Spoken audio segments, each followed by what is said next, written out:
Assalamualaikum warahmatullahi wabarakatuh. Perkenalkan, nama saya Narasana, jurusan manajemen kelas F. Jawaban dari UTS ini. Video ini adalah jawaban UTS pada mata kuliah metode penelitian bisnis. 1. Saya menonton 3 video metode penelitian bisnis di Instagram Bapak. Video pertama dengan topik judul skripsi yang baik, yang dijelaskan oleh Dr. Khadijah Makarim MSI, yang berisi ciri-ciri yang harus ada pada judul skripsi yang baik. 1 adalah ada masalah dalam penelitiannya, menggunakan kata hubungan atau kata pengaruh antara variabel yang satu dengan yang lain, dan memang mencerminkan adanya suatu masalah. Melalui proses studi pendahuluan dan observasi. 2. Sesuai dengan minat peneliti. 3. Judul peneliti harus relevan dengan program studi yang ditekuni. 4. Ada variabel yang akan diukur dan harus tercermin. 5. Munculkan lokasi penelitian. 6. Populasi dari penelitian atau responden sudah muncul dalam judul. Tidak lupa juga dalam menentukan judul, mahasiswa harus menyesuaikan kemampuan waktu, tenaga yang dibutuhkan, fasilitas, ketersediaan dana, dan kemampuan dalam menyediakan fasilitas pendukung teori. Manfaat yang didapat adalah memberikan contoh dalam membuat judul skripsi yang baik atau benar, sehingga mahasiswa tidak perlu mengulang berkali-kali dalam pengajuan judul skripsi. Video kedua dengan topik variabel dan indikator penelitian, yang dijelaskan oleh Dr. Khadijah Makarim MSI, yang berisi pedoman dalam menulis kuesioner. Variabel merupakan konsep yang mempunyai nilai bermacam-macam. Variabel dalam proses penelitian adalah sebagai objek dalam penelitian kuantitatif atau fokus penelitian dalam penelitian kualitatif. Variabel adalah sesuatu yang bervariasi. Contoh variabel pendidikan misalnya dihubungkan dengan variabel lain, atau misal tingkat pendidikan seseorang dengan perilakunya. Variabel sebagai landasan untuk mempersiapkan alat dan metode pengumpulan data. Sebagai fokus penelitian, indikator adalah sesuatu yang dapat memberikan petunjuk, sesuatu yang dapat digunakan sebagai standar. 1. Sebagai batas atau penanda. 2. Sebagai pedoman penyusun alat ukur. 3. Sebagai pedoman memberikan penilaian di dalam kegiatan. Manfaat dalam isi video dapat menentukan bagaimana membuat pertanyaan kuesioner atau wawancara.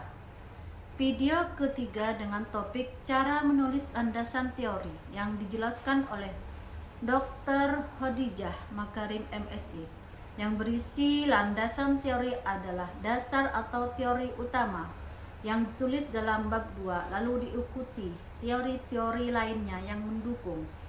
Yang dimaksud teori adalah konsep yang berhubungan satu sama lain, yang berisi suatu pandangan tentang suatu fenomena atau konsep-konsep abstrak.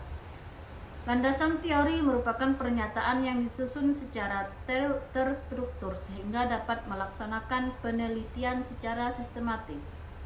Kenapa harus menuliskan teori dalam rangkaian penelitian? Fungsinya ada 3, yaitu penelitiannya fokus, 2. Penelitiannya sistematis, 3. Untuk menentukan sumber data sekunder.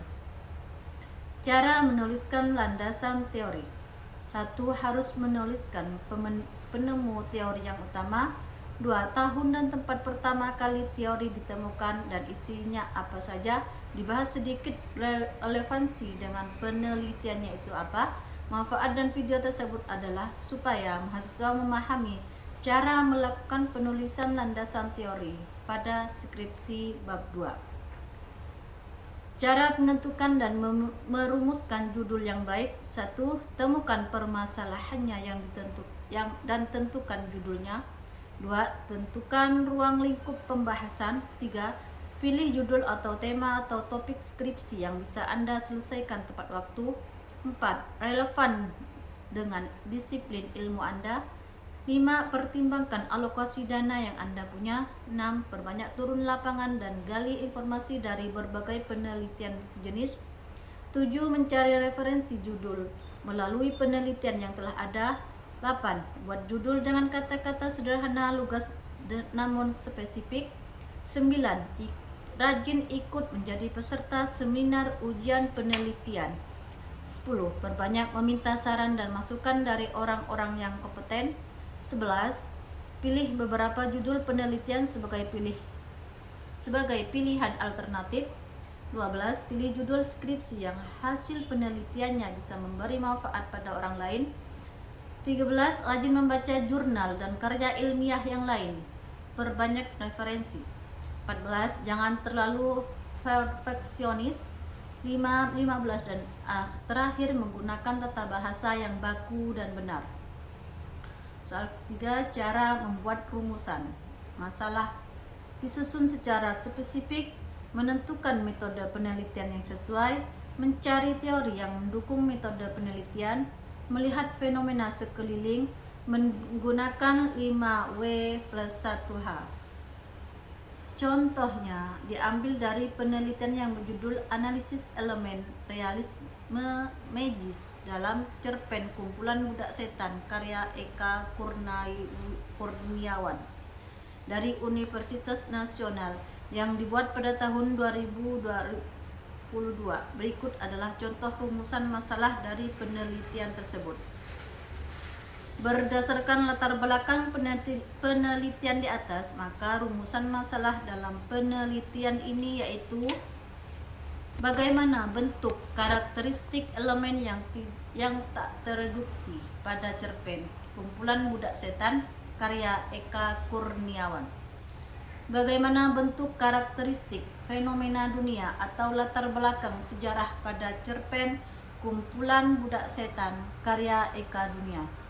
Bagaimanakah bentuk karakteristik atau elemen keraguan yang meresahkan pada cerpen Kumpulan Budak Setan karya Eka Kurniawan. 4. Tujuan penelitian merupakan pernyataan yang mengindikasikan arah dari penelitian yang kamu lakukan. Selain itu, bisa juga untuk menginformasikan apa saja data dan informasi yang akan kamu capai dari penelitian. 3 jenis tujuan penelitian yang sering digunakan yaitu tujuan umum, tujuan teoritis, dan tujuan praktis. Manfaat penelitian merupakan kontribusi penelitian yang kamu lakukan pada bidang keilmuan dipelajari, budaya, maupun masyarakat tertentu. Harapannya penelitian kamu dapat memberikan dampak yang positif pada pembaca tentang masalah penelitianmu. Manfaat penelitian dapat dibagi menjadi 2, yaitu manfaat teoritis dan manfaat praktis. Demikian jawaban UTS kali ini. Terima kasih. Wassalamualaikum warahmatullahi wabarakatuh.